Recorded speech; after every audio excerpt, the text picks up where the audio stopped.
যশোর অঞ্চলের টেকসই কৃষি সম্প্রসারণ প্রকল্পের আওতায় গ্রীষ্মকালীন তরমুজের 7টি প্রদর্শনী ছিল। তার মধ্যে আমরা আজকে পৌরসভার বড় বামুনদাতে মোহাম্মদ আলী ভাইয়ের ফসলের ক্ষেত্রে এসেছি। তো এখানে আমরা দেখছি যে 20 শতক জমিতে উনি তরমুজ চাষ করেছেন এবং আমাদের উপজেলা কৃষি অফিস থেকে এখানে তার সার, বীজ, তারপরে বালাইনাশক, তারপরে হচ্ছে যে মালচিং শিট, মাছা তৈরি এবং আন্তঃপরিচর্যা বাবদ যে সহযোগিতাগুলো ছিল আমরা আমাদের তরফ থেকে সেগুলো তাকে প্রদান করেছি এবং উনি তরমুজ করেছেন। আমাদের আরও 6জন কৃষক ভাইরা আছেন, তারা তো তরমুজ করে প্রায় 20 শতক জমিতে 64-65 হাজার টাকার বিক্রি করেছেন এবং তাদের খরচ বাদ দিয়ে আনুমানিক প্রায় 50,000 টাকা লাভবান হয়েছেন। এক লাইটেই নিশ্চিন্তে চলে দিনের পর দিন।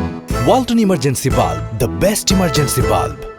তো আমরা আশা করছি মোহাম্মদ ভাইও আসলে এই পরিমাণ তরমুজ বিক্রি করতে পারবে এবং আশা করি তারও লাভবান হবেন। এবং কোটচাঁদপুর উপজেলায় প্রায় 1.5 হেক্টর জমিতে এটার আবাদ হচ্ছে। মাত্র 70 দিনের মধ্যেই প্রায় 50,000 টাকা তারা লাভবান হচ্ছেন। তো আশা করছি আমাদের ভবিষ্যতে আগামী বছরে এটা কোটচাঁদপুর উপজেলায় আরও বৃদ্ধি পাবে এবং তরমুজ চাষে অনেক কৃষক ভাইরা উৎসাহিত হবে। আমাদের কোটচাঁদপুর বাজারেও ভালো চাহিদা আছে এটা।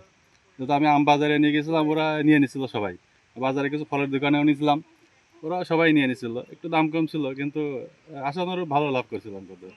কিন্তু আশা করছি এবার আরো ভালো দাম পাবো। উপজেলার স্যারেরাই দিক নির্দেশনা দিছিল, ওদের মাধ্যমে আমাদের এটা করে। কৃষি সম্প্রসারণ প্রকল্পের আওতায় 2025-26 অর্থ বছরে কোটচাঁদপুর উপজেলায় প্রায় 7টা তরমুজের প্রদর্শনী ছিল এবং আমাদের এই 7টা প্রদর্শনী সহ এবং উদ্বৃত্তিকরণ কৃষক সহ কোটচাঁদপুর উপজেলায় প্রায় 1.5 হেক্টর এর তরমুজের আবাদ হয়েছে এবং হেক্টর প্রতি প্রায় 30 মেট্রিক টন ফলন পাওয়া গেছে। এবং কৃষক ভাইদের সাথে তথ্যপথে আমরা যেটা জানতে পেরেছি যে 20 শতকের যে প্রদর্শনী সেখানে তার প্রায় 65,000 টাকার ফসল বিক্রি করেছে তরমুজ এবং তাদের খরচ বাদ দিয়ে প্রায় 50,000 টাকা 70 থেকে 75 দিনের মধ্যেই লাভবান হচ্ছে। আমাদের নিরাপদ ফল উৎপাদনের উপর একটা প্রকল্প বা একটা প্রজেক্টের অংশ একটা আমাদের কৃষক ভাইরা অল্প সময়ের মধ্যে, যেটা উচ্চ মূল্যের ফসল, অল্প সময়ে 70 দিনের মধ্যে একটা জমি থেকে 50,000 টাকা আসলে লাভ করার জন্য কিন্তু এটা উত্তম মাধ্যম হিসেবে কাজ করছে এবং কৃষকদের